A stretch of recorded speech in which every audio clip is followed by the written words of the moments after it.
George Michael, Andrew Ridgeley, Wham! Congratulations on all your success. And I think you'll find the Butcher's Boys will be whistling that next week.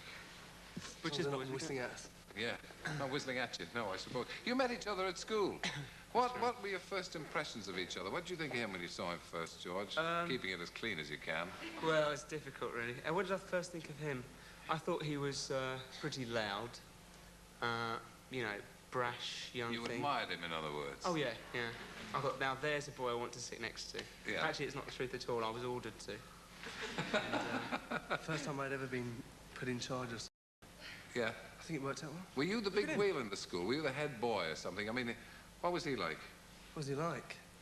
Strong, silent. Yeah. Pimples?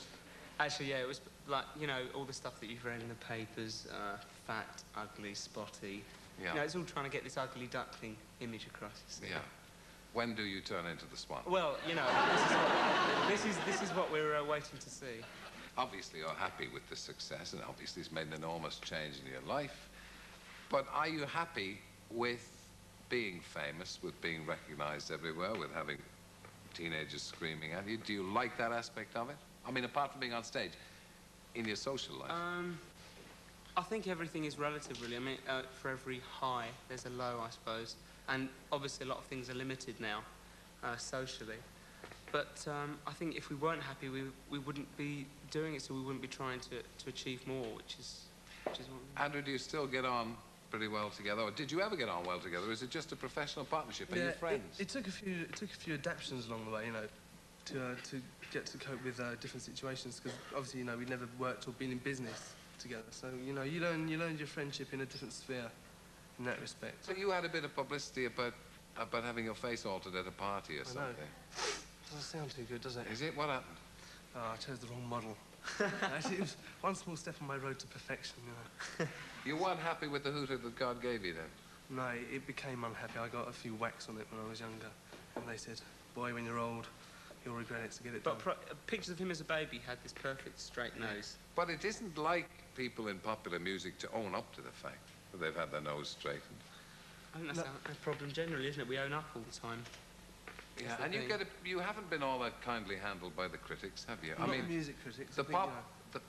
Only the public like it. It's the usual syndrome. But I mean, why do you think the critics are inimical to you? Why do you think they give you so much stick? I think it's exactly that. I think it's because we do own up to everything that we do. We're very honest about how we market ourselves.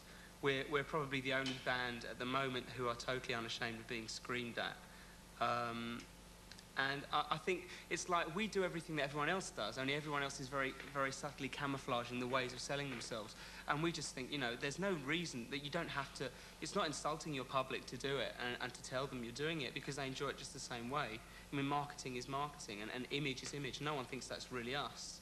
I think deep down, I don't think anybody thinks that we're what we portray ourselves to be in our videos or anything. But because we make it so obvious that we're mucking about, I think we like blow other people's cover, and it's irritating to a lot of people. What are you going to do when it stops? What am I going to do? Hopefully I'll retire with grace. Or do something with grace. Nice go. Grace. Better once or twice, you know. But won't that be hard if you've enjoyed the extrovert behaviour, if you've enjoyed the adulation? How are you going to stop? I think actually that there's a general misconception which will pass over the next 10 or 15 years. I mean, if the music industry lasts that long.